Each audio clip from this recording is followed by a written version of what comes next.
All right, good afternoon, everybody. We're here to talk about health, and it's not, I guess it sounds far less interesting than it's going to be.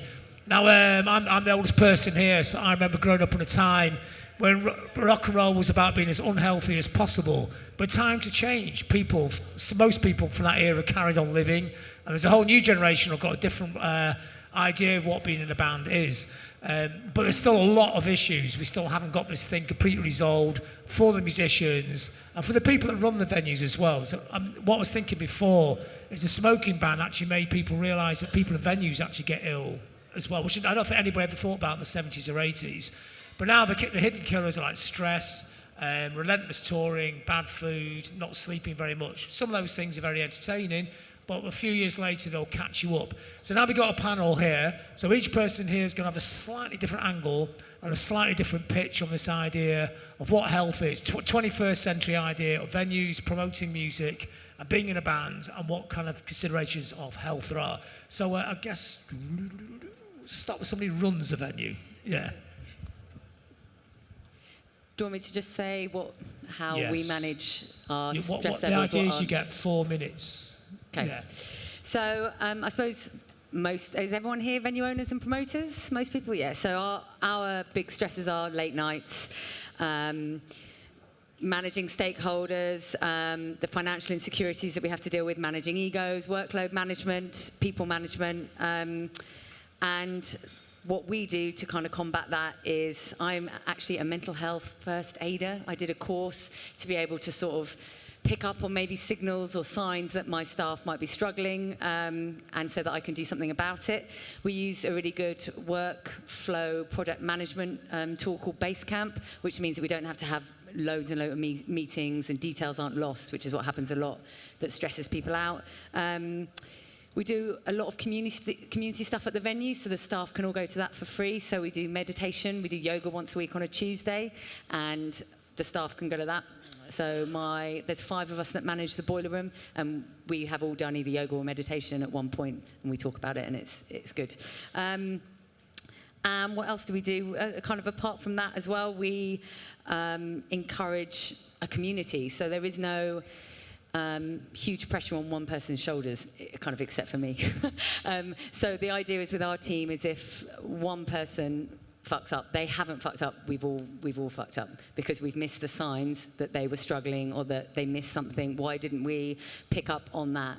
So we try and really not play the blame game, because that's, I think, one of the big things when you're running a venue is getting it in the neck from someone, whether it's your boss or whether you're the person that is the promoter. So it's just kind of spreading the load of the stress, really. So no one person at the Boileroom will do more than 3 nights in a week working in the office and on the bar as well. And that tends to help. There are moments where the stress and pressure is very high, of course, because it's a high-stress job. But me personally, I manage it by being healthy. I'm a vegan, I don't really drink, I don't do drugs, and I get up and go to the gym most days at 6, which is terrifying for probably half of the people here, but it really helps me with my mental health. Do you think the cliched idea of what rock and roll is has changed in the last 40 years? Definitely. I mean, my husband's a touring artist and a producer as well, and as a group of people, we all can stay up late having a great time after a show and not have to get smashed. And me personally, I can do that. I can choose to have a drink or not have a drink. It's not part of my daily routine, and that's what I try and promote to my staff as well, is that you don't have to get wrecked all the time. So you were saying before we came up here that because your background, you could detect stress. I mean, is this some given things, very simple things? You say if you're running a venue in here, yeah, and it's not always that easy. You know, some towns it's very hard to run a venue, and it's getting a very stressful situation, and people just getting close to the edge. Is there very obvious symptoms, or is it just different for everybody? It is different for everyone, but for my team specifically, I'll be able to say if I have a member of staff or a colleague who is, I don't know, dropping things, not physically, but not managing to their workload as they once were, or they are physically not looking great, or they're really easily distracted, or, you know, it's kind of easy for me to see those signs and then be like, how are you doing? Is everything okay? You know, and when you're in a small team as well, you can talk a lot. So we talk about what's going on at home, relationships, how things are going on, you know, at work, and it's just that what the earlier panel was saying about communication, really. And even though I have all the pressures of the 7 venues that sat up here earlier about making the books work, staying open, it's kind of really important that I don't put that always onto them. And that's really hard as a venue owner, to not be like, why did only fucking 5 people turn up to the show? We've fucking got too many staff and 4 security when we didn't, you know, it's really hard. So I've had to really learn, this is my mantra. It's called let go of the banana. And my mantra is just let go of the banana. So whenever I'm having one of those moments, I'm like, just let go. Like, let go, Dom. Don't put that onto that person who is trying their hardest. But it's difficult. It's really difficult sometimes. Teamwork and communication. So, I mean, it's interesting what you do, because you put gigs on and you're in a touring band. That's right, yeah. So if you could sort of talk a bit what you talked about before, but also teamwork and communication, because in a band there are 2 things that are kind of meant to be there, but not always right, there, are they? Yeah. So I'm gonna go on a big old rant about food. So put your hand up if you like food in this room. I was on the Megabus all day, and I was really looking forward to the buffet, and I was gutted that there was no chips, but the falafel wraps were really good. Basically, what I wanted to think about is the differences between venues and being a touring artist and experiencing. I've probably been to lots of different venues around the country. The difference between venues in the UK and in Europe. Obviously, we're all hugely jealous of the sort of the funding that some of these European venues get, but I'm wondering if there's ways that we can sort of imitate their best practice in the UK with the budget that we currently have and the support that we currently have. So one thing I wanted to think about was, when you're a touring artist and you arrive at a venue at, say, 4 or 5 p.m., which is the usual time for a load-in, once you've sort of done all the little bits you've got to do, like sound checks and whatnot, you're sort of stuck there for the rest of the day. And bearing in mind, a lot of bands have come the whole day in a van to then sit in sort of a little green room somewhere. One thing we saw that we were really impressed at when we went to like sort of somewhere in the Netherlands was the venue had this big old area that they sort of put into a area where everyone could go and eat together. So the band would go and have food along with the promoters, along with the sound people, along with the crew that's on tour with the band. And I think something like that would be really great, because it would be like sort of an open forum for discussion. You know, everyone can actually get to know each other before the stress of like this sort of 7:30, all hell breaks loose, doors open. So yeah, I'm going on a little bit about food, but I think that's certainly one of the big things that I think could help with people's health and well-being. Then on the other side of it, I have a lot of friends, including myself, who've worked at venues before the band thing took off. And one thing that we found was, when you're working late nights, especially if you're doing gigs and then having to subsidize with club nights afterwards, you don't have a lot of time to eat decent food. So like if you're stuck on your laptop all day for say 8 to 10 hours, running a gig, doing all that sort of stuff, and then you just have to go to the chippy down the road, it's really not good for your own health. And there's been times where I've told myself, yeah, like, oh, this is a dream, you know, this is a labor of love. I mean, I'm sure everyone in this room has said like that at some point when you're feeling at your lowest. And having just like a decent meal is not like a huge thing to ask. And I think, you know, we were talking, myself and Rob before this, you know, people who just work in the council, or if you work as a teacher, or all these different sort of more normal professions, you're guaranteed at least a hot meal each day. So I think that's something we should definitely sort of bring up and try and talk about a way we could maybe do that. It's interesting because you would talk about the communication between a band and the venue. So that's an idea, shared communal meal space. And when you would talk about venues, you said you had to deal with bands' egos. I think you said that. I mean, what's it like? What's it like? Is there a lack of communication between the two? And is this something that should be overcome? Is this causing a stress point? There was something that's brought up earlier in the other panel where people were talking about contracts, and I think there's a similar point to be made here, that nobody seems to know what the standard of things like riders are. So then when a band comes up, some bands, so I've been in a band before, and like on one of our first tours, you know, get to the venue, I think, oh, I wonder if there's food today. I'll ask, and then the guy goes like, no, obviously not. We don't even want you here. And I'm like, oh, good, okay. But, it happens. And then you go to Europe, and you're like, oh wow, there's a choice of 3 different hot meals for everyone. So I think communication's key, and then having a standard, maybe best practice for venues, but then also for the artists. So everyone knows what to expect, I suppose. Because I wouldn't want to turn up to someone's venue and then seem like I have an ego by asking for food or water or. Yeah, if you put your promoting hat on, would that be a difficult thing to deal with the other way around, not in a band hat? It's funny because I've worked for venues where I've worked in-house and I've worked where I've been more involved with the venue. And there was a time where I used to work in a nightclub, and I was putting on my first sort of big gig where I had a contract from like a well-known booking agency, and it said, hot meal for 10 people or whatever. So, it was my first gig with this agent, so I wanted to do a good job. Made like a nice curry, got all the sort of sides ready. The band turned up, and they're like, oh my God, there's food. And I heard that, and my boss was stood next to me, and he looked at me, and he was like, you spent 50 quid on food. We could have got away with not doing that. I mean, there's definitely something wrong when the venue owner has to go, oh, we could have got away with not doing that. But I totally empathize. I mean, money's super, super tight. Financial sort of difficulties is probably the main reason we're all so stressed. So I think fortunately nowadays, 2018, we're sort of getting slowly past that got away with avoiding paying somebody 50 quid for their food thing, innit? I mean, you talk about it like it's unusual, but it used to be a very normal thing. So that's a good sign. It still goes on. Yeah, so you're going to sort of say something about being a promoter, the promoter-band relationship. Yeah, I was just going to say, I think most venue owners and promoters want the band to have a good show because they want them to put on a good show. I think they're probably, as in the panel before said, sometimes riders aren't looked at, and riders are going out to promoters and venues that are just ridiculous.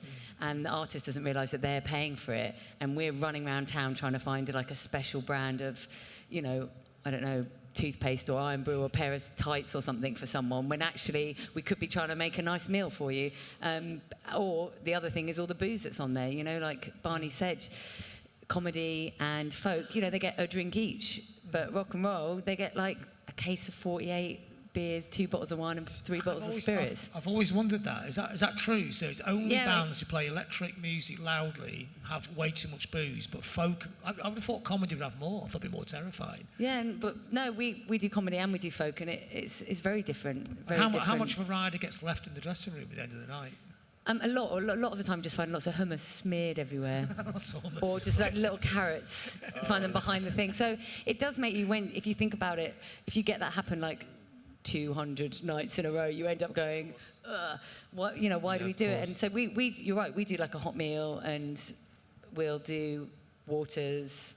We don't do plastic waters anymore. We just do, here's a jug of water, or bring your own thing like this, and we'll do refills.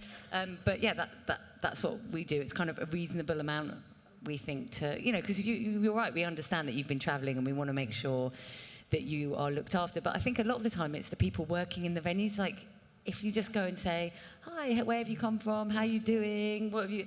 And people are normally shocked that we bother to just say hello to people. Communication. Yeah, it's just chatting away. The band turns up acting like big rock stars. Oh, I've had like no moe, no show. And I said, I can maybe do a bottle of sparkling wine from Sainsbury's over the road.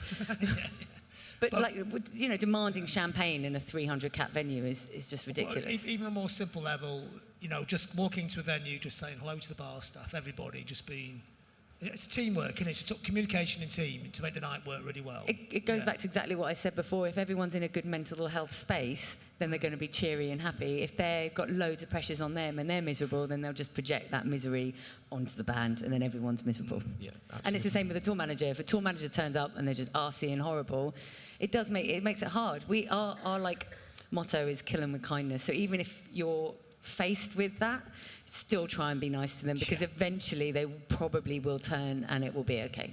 Not all tour managers, but yeah. Yeah, not all tour managers. So Kelly, so mental space, stress, and you work for the MU, obviously. Yep. So what does the MU do about all these kind of factors? And what I'm interested in is also, you've got policies in place now to talk about stress and provide a place for people to come and talk to you about it. Yep. But if you could talk a bit about that and what the MU also will do about more physical things. Is an MU policy on food, for instance?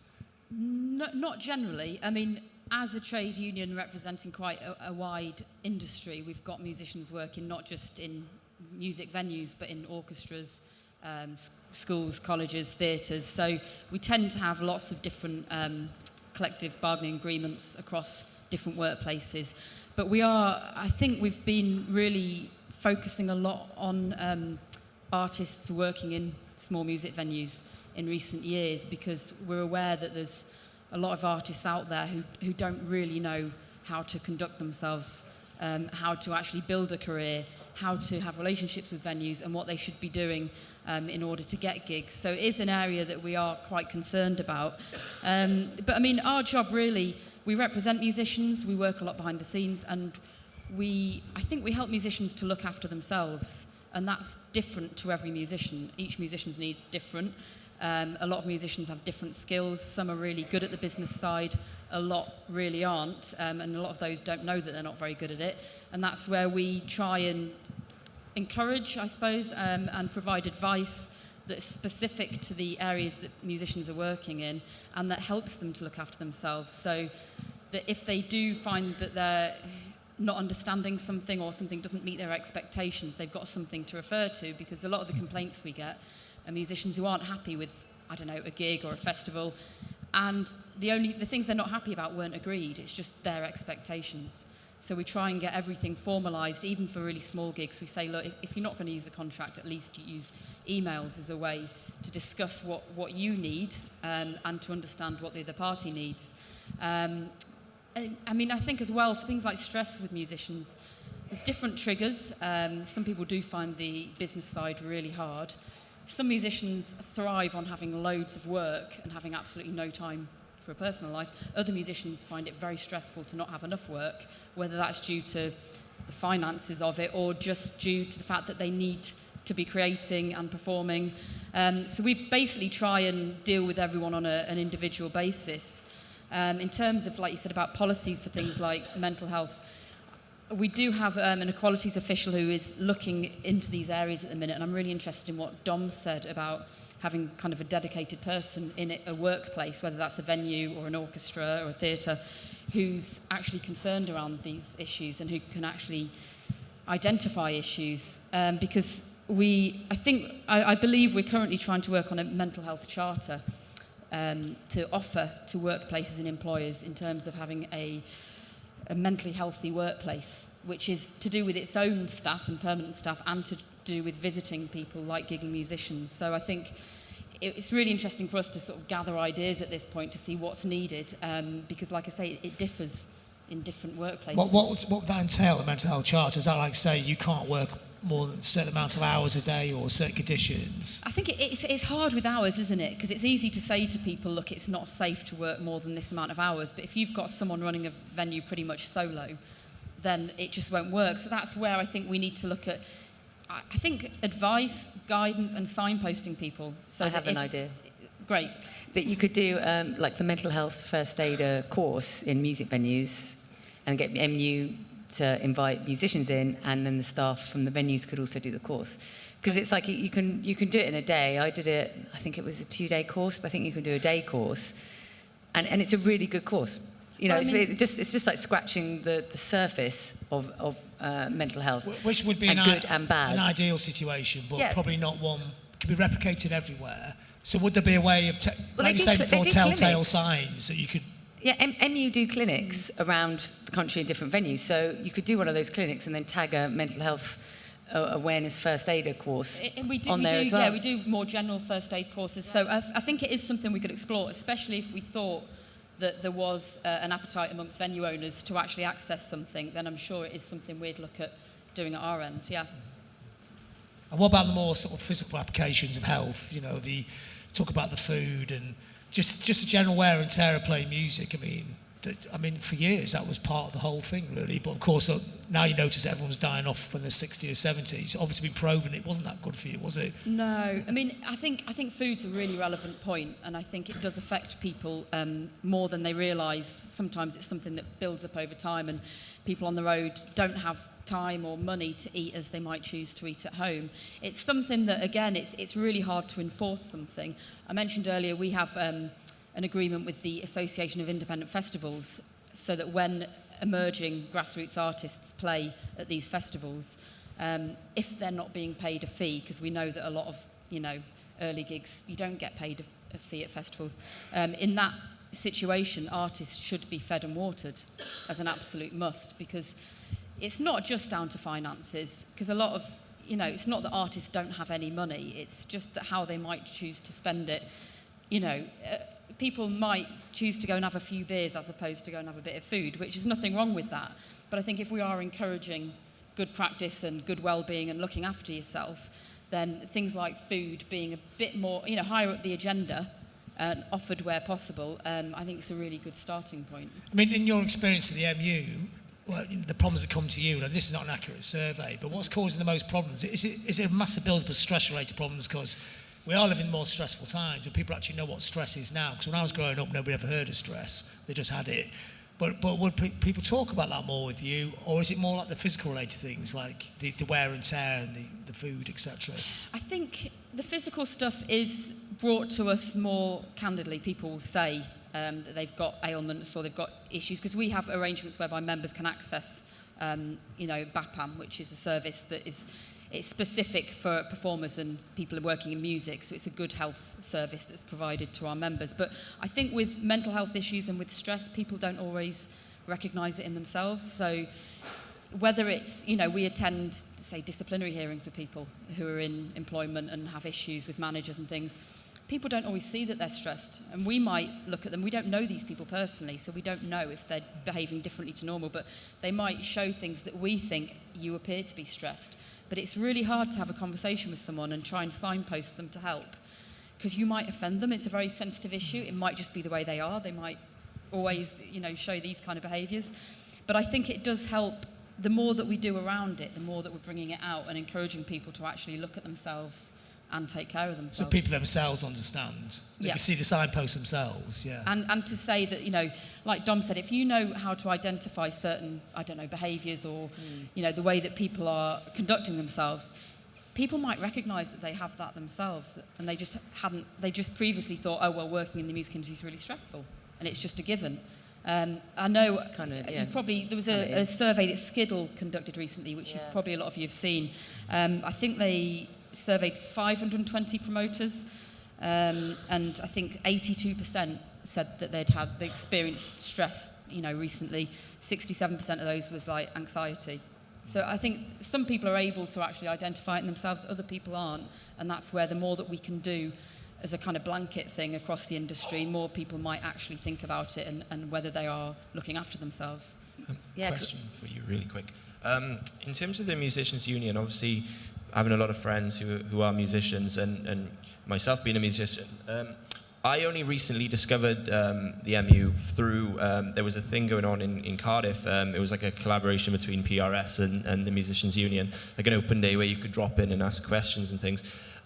One thing I would like to ask is, how would you recommend telling more people that there is the service out there? Is there a way, do you currently work with venues to have like sort of posters or things where people can see that you exist and there is a helpline, or things like maybe case studies? I remember when I was chatting to someone who worked for you, and they said that someone who's in Radiohead still rings up every now and again and asks for advice.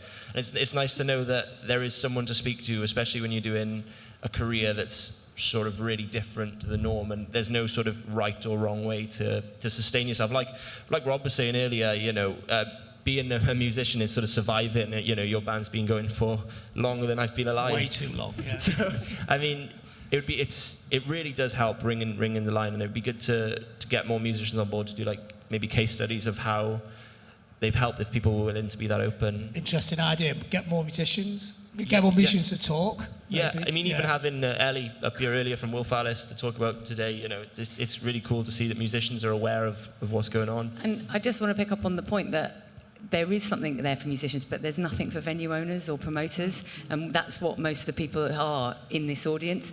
And I think it's great that musicians have a helpline that they can ring, but actually promoters don't, and venue owners don't. And when I first started, I used to work from 8 in the morning till lock up till 2, 3 in the morning, and it's only 20 years on, 12 years after owning my own venue that I'm in a position now where I can go, oh, hey guys, I do yoga, and because I'm here now. But when I started, I was like working constantly, stressed constantly, many sort of moments of breakdowns, anxiety, sleepless nights, all the stress. And I pretty much can guarantee that anyone who runs a venue or is a promoter in this room can identify with me. I was surprised that Kelly said it was only 82%. Yeah, and I think there needs to be like a fucking helpline for promoters and a helpline for venue owners so that we can call up and be like...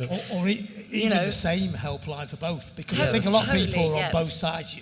Your partner's in a band, you co-promote, you work in the MU, you played in bands, haven't you? So I'm coming to you in a minute, I've not missed you out, but everybody's kind of in the same stressful situation, long hours. It should be a shared experience, shouldn't it?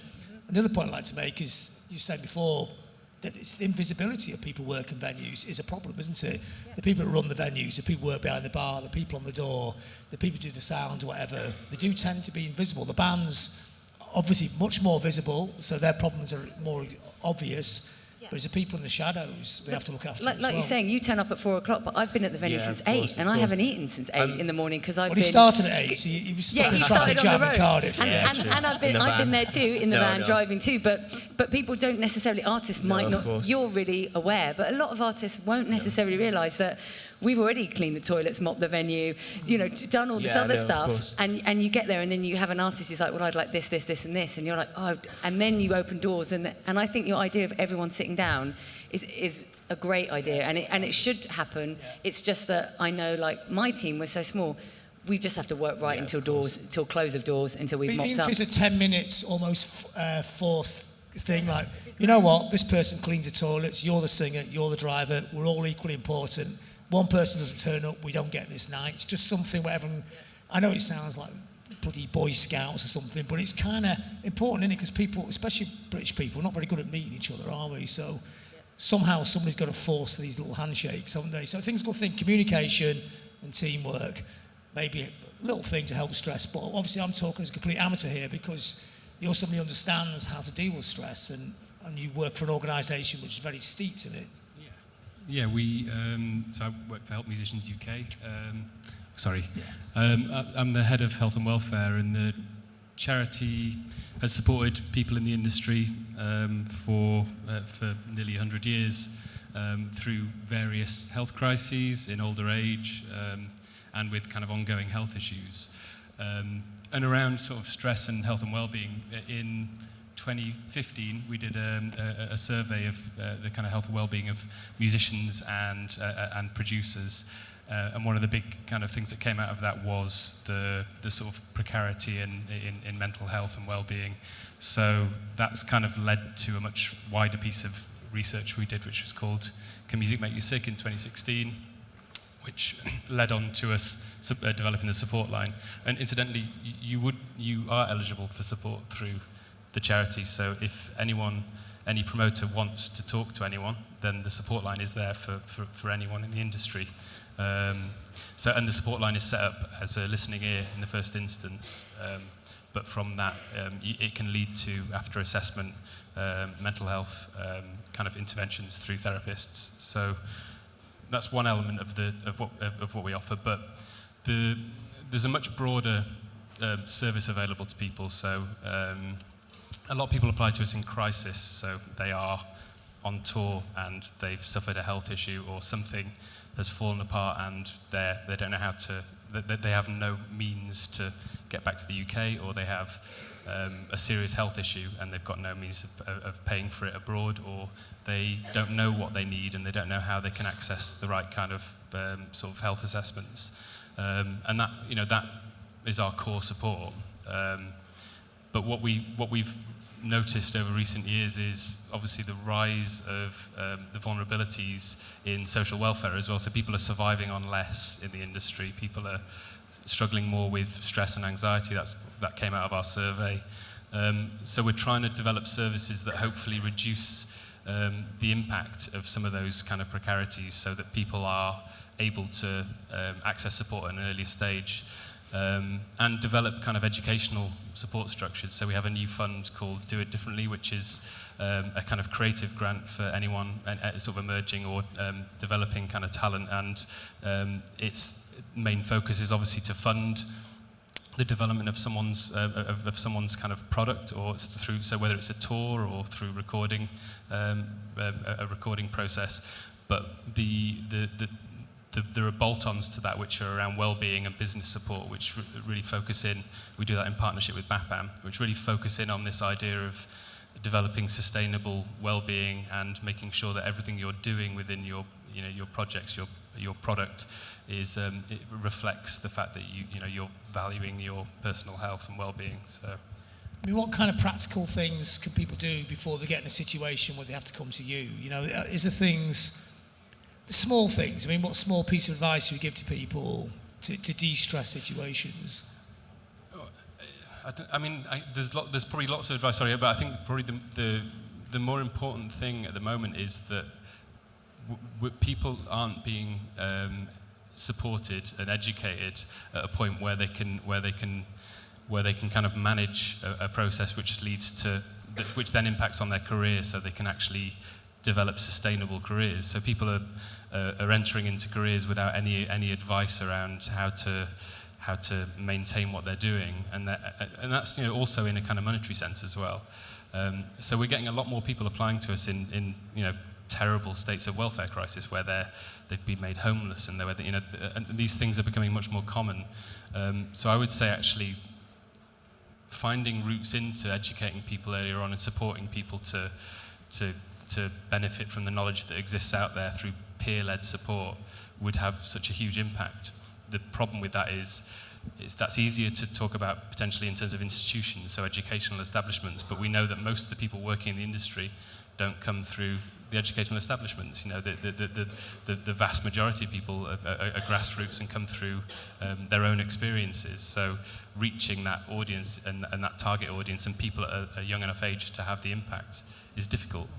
And is it musicians and venue owners, promoters, the whole circle you deal with? Yeah. I was going to say, if there was a resource for me, especially, I have a team of all in all probably 15 people. If there was a resource of something I could either print off, or there was a booklet I could, in the first instance of, because when they start working with me, they sign the Noise at Work Act thing to say that they'll protect their ears, or that we provide them with earplugs, and they'll also read through like the venue guidelines and the staff responsibility.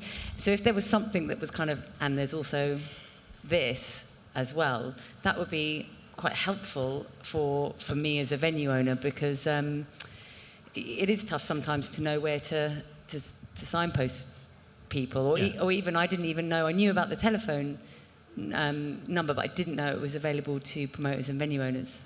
And that's amazing that it is, because I will share that now with the community, in the Facebook groups that I'm part of. But do MVT, I guess, know that too? Do they send it out to all of us as members? Well, I was going to say, there are examples of really good resources, music support and us and Music Venues Trust put together some interesting kind of sort of educational booklets for people working in the industry. But I think, again, partnership is definitely the way forward with all of this, because we all have different specialisms, and we were talking before, the MU have like a raft of experience that we need to be able to understand, and we probably have stuff that we can impart to the there are isolated examples of that working really well, like the Hearing Health Scheme is a partnership, is something that we do together through partnership and through other organisations as well. But maybe for this all to be drawn together, I think it needs to be a really, really like coherent partnership-led approach to it. And I was going to say, that scheme, I don't know if everyone knows even about it here, but do you guys all have your ACS earplugs that you can get through the Musicians' Health Scheme as people promoters. So instead of loads of people are going no, I don't know if I've just sold you, but Sold me out. but basically They couldn't hear what you were saying. Yeah, you can basically get earplugs that are worth like £300 for £40 through the Musicians' Health Scheme. So if you're working like we all are in venues every day, like hearing the sound check, that drum starts and everything, you can get earplugs for 40 quid. It's just a trip up to London or wherever your nearest places. There's clinics all over the country. Yeah, all over the country, and get special moulded ones. Which are great. I mean, yeah, how many people even use earplugs? Does everyone use earplugs? There's like Not half. enough. So, yeah. So check out the website and go and get like some really good earplugs. I don't know if anybody's ever used moulded ones, but they don't affect the sound. No, the old little foamy ones, they made everything sound horrible. Yeah, I can work behind the bar really easily. I can hear drinks orders. I can also talk to the band. I can get on stage with them, They're they're great. Yeah. And there's no way that anyone who works with me, all my team have them, and there's no way we would have been able to afford 300 quid each. So, Thank you. you're a young man, you're in a band. I mean, do you kind of, there's a part of you thinks, I wish everything could be a little less healthy. Do you think we're getting too healthy here? You know, earplugs, de-stressing. Do you think, I mean, you're playing post-hardcore music, surely that thrives on intensity, stress, everything that we don't really want in real life. But where's the balance? How do you make this all work? I mean, to be perfectly honest with you, I think everyone in this room is a music lover. The only reason you do either run a venue or be in a band or any of the other jobs associated with all of this is because you love music. And I think with us, I think we've realized that we live in a time where you have to be sensible and healthy to sustain a career. A career is no longer a career in music and a career as a venue owner. It's kind of, even though it's very hard work, but both. It is a privilege, you know, to do something to wake up every day and be excited about going into work is a privilege. And I think as much as, it would be cool to throw TVs out of windows and, you know, well, I'm not going to say what else would be cool, but we can't anymore, unfortunately. And I mean, you know, there's been countless times where other bands or other promoters or other people in the industry have unfortunately, you know, had to stop doing what they're doing because they've tried to sort of live that lifestyle. How would you personally, and how do people you work with, get to the level of intensity you need for your music? I mean, in the old days, people take loads of drugs, and that'd be a little cheaty way of doing it, but way of doing it. Mm-hmm.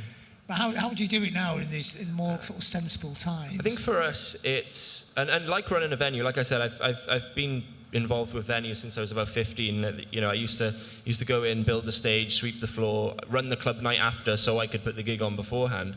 And part of it is just having that kind of like underdog spirit that comes from like the sort of punk and hardcore backgrounds. But I mean, part of it is just knowing that we are the sort of, you know, we're not the norm. We are the people who are trying to do something that's a bit different, and you know, we need to help each other, and we all need to kind of, we've all got that sort of fire inside us to make this work. That's why we're here today.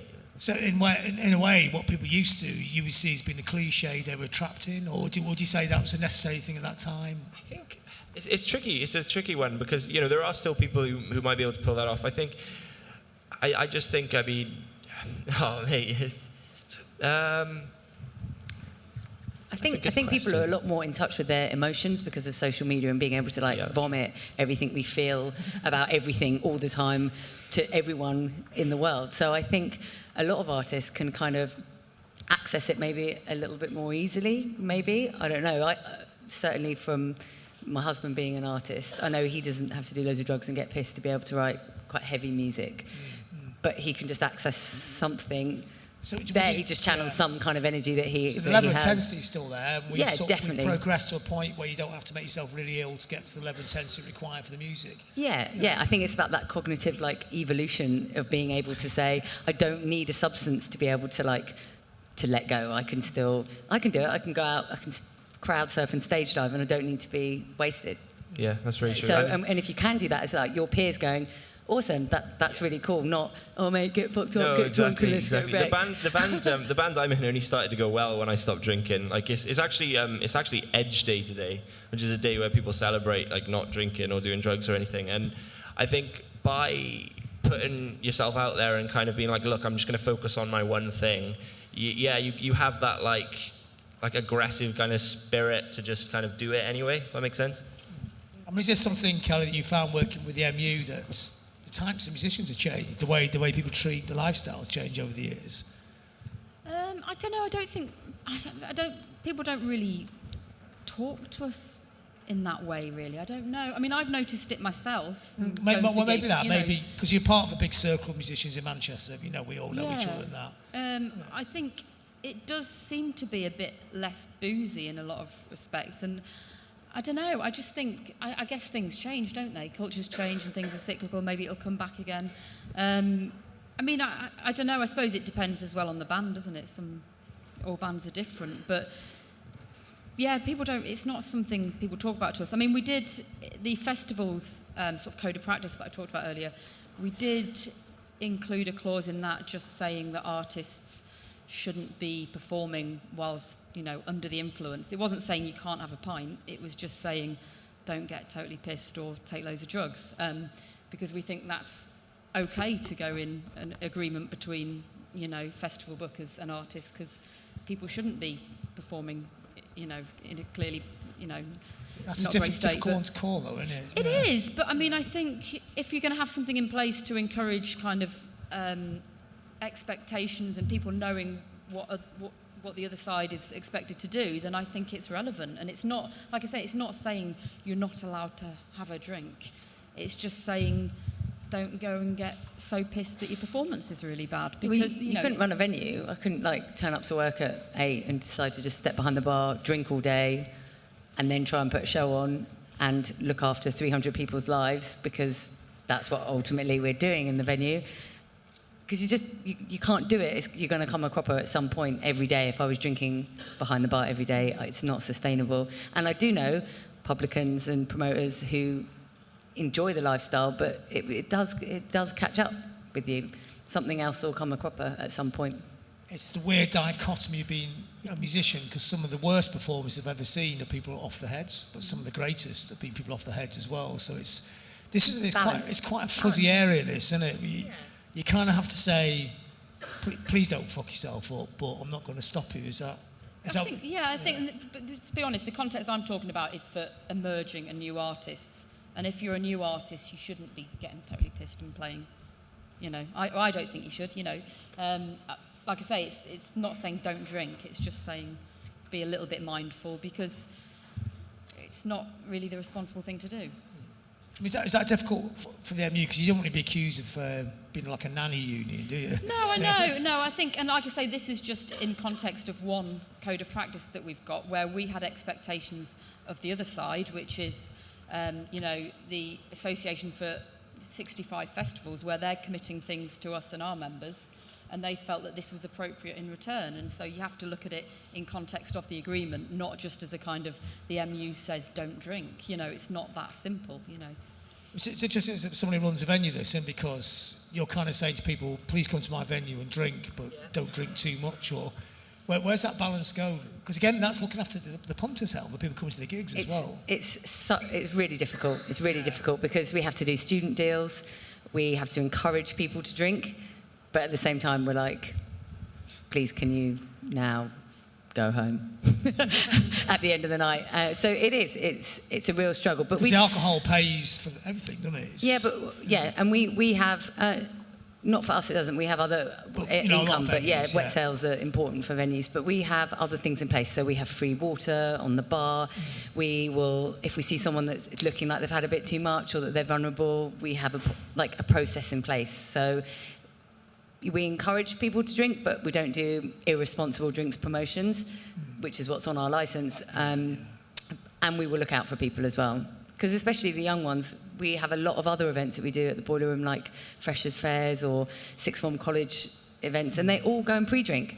So no one can really afford to drink in most of the venues anyway, because it's near on a £5 a pint. Most of the time, they go and buy cheap vodka down the supermarket, get drunk, and then turn up at our place, and we spend the night babysitting them. So you kind of look forward to the day in 5 years' time where we pay £5 to do yoga, then go crazy to the band. Is that some weird future scenario? I mean, I was talking to this about you before as well, because you play a gig. Basically, your role in the room is, come on, everyone, let's go crazy, let's have a riot, but not too much. And one that thing about being in a band and policing the audience, make sure that stage diving, kind of goes on at your gigs, I imagine.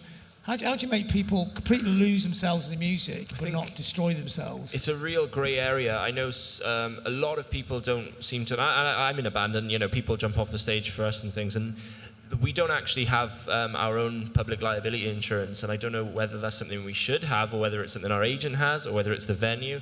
So that's something that we should definitely speak about, because if someone's to get injured in your venue whilst the band is playing, who has to sort of take the brunt of that? I mean, I was in a thing in Ali Pali a few years back, and a performer decided to jump off a 40-foot lighting rig, and he shattered the girl's hand, and now it's just broken forever or whatever. And I don't know who then was responsible for that. So I mean, I don't know if anyone here knows. I mean, that's good. I think they talked about that on the panel, but it's a good point. But I mean, even beyond that point, do you feel like your role in a band is you're kind of taking care of the audience? I know the venue do as well, but you're the one standing in the room. Well, I think like we said earlier about communication, I think by having a little bit sort of a good practice of communication from both sides, the venue and the band on arrival, if there's a good bit of chat so everyone knows who everyone is, even if it was just maybe every day you put load in 10 minutes earlier, everyone goes down, gives a quick shake of the hand. If all hell breaks loose later on, at least you've seen the promoter. Because there have been shows we've turned up and we've not seen the promoter, and that's to no fault of them. They're probably, some promoters have to do 3 or 4 shows a night to break even. Other promoters, have families that they have to pop back and forth if they live nearby. But what I think needs to happen is everyone needs to get together and sort of say, we're in this together. The goal of the night is for the venue to do well, the band to do well, everyone stays safe. But what I'm thinking about is when you're actually on the stage, do you feel responsibility for your audience's health? Like in a way, somebody's going too crazy and stomping everyone. Go back to that thing, a couple of years ago, which is still a campaign now, still a campaign. If some guy's getting stupid with girls, all that kind of thing. It's all about health and looking after people. Mm-hmm. And I know it's not written in the contract, it's your responsibility, but do you feel that responsibility when you play? I definitely do, yeah. I think we'd always aim to stop if we saw something unsavory going on. I mean, obviously, a lot of the time it is hard. If you're in a venue of this size, for example, I know you played here recently, right? Like, if, with the lights and everything, like, we can barely see the people in front of us now, and it would be worse in the evening with the lighting. So, when possible, we'd stop, and we'd always want to take care of everyone, because at the end of the day, the people in the room are the reason that we're able to do what we do. And the same for the venue. The venue have a duty of care as well. And after the gig as well, I mean, is that extend looking after people after the gig? Someone's a little bit too drunk. It's not your job to drive them home, but do you feel like a sort of sense of care, like putting them onto the right people to get them back? We do at the stage we're at, because we're still a small band and we have a very personal relationship with the people who support our band. We're there to sort of be someone they can approach and have a good chat with. If they're feeling anxious, they can come and say hello, or we can talk about some things. But then there comes a point where you have to remove yourself from, a band who's playing a room of this size, for example, wouldn't be able to look after someone who's been sick in the corner or someone who's upset about something. It's a tricky one, I think. No, I don't think it's your job to do that, but maybe pinpoint if you can see it. But where do you go? Do you go to the promoter? Where's the link? What yeah, happens? That's very true. I mean, I know some venues have like safe. I've seen a few posters where there's like a safe. Save Angela. Yes, that's very cool. Do you want to talk about that? That's a really good. No, it's good because it goes back to you. So of course you're in the venue. You're aware of all this stuff going on as well. I mean, sort of a band like theirs would also be aware of it. Where's the ultimate responsibility go? I guess it all gets dumped back on you, doesn't it?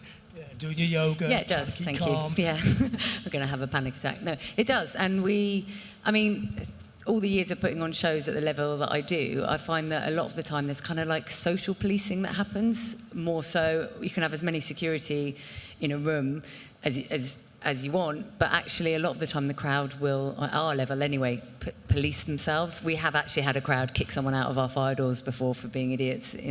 Before we could even get to them, they'd already gone and they'd shut the door and they just kicked them out. So yeah, it is up to us. And we had a show on Saturday and we're giving out water to the crowd. Most venues will be doing, promoters will do the same thing, because if they've been at the front for a few hours waiting for the band to come on, they haven't had a chance to drink. And especially at the Boileroom, it's hotter than the sun in there at the moment when we have a big show, a sellout. I was just going to pick up on the point about community as well. We had a band play last night, and on their rider it said they wanted a foreigner played. I Want to Know What Love Is. they said if you could get a CD and have it playing in the dressing room when we arrived, that would be great. And we haven't got a CD player. Who has a CD player anymore anyway? So what we thought we'd do is to put it on the PA, and as the band started loading in, we started playing it, and everyone started singing it. So the engineer was singing it, I was singing it, my other team were, the band was singing it, and we had this moment of us all singing the song, and I was like, that might be a good idea. If more bands did it, it was like a fun thing for them to ask, and it was really easy for us to just do it, but it joined us all together right at the beginning of the night. Join us all together. These themes are running through this chat here, aren't there? Teamwork, communication, awareness of your staff, awareness of the bands aware of the audience, everyone speaks to each other. I mean, I'm sure this all goes on, but maybe we should be aware of pushing these little things a little bit further. It sounds like everyone on the panel's already doing it. So everybody, thank you very much for the panel.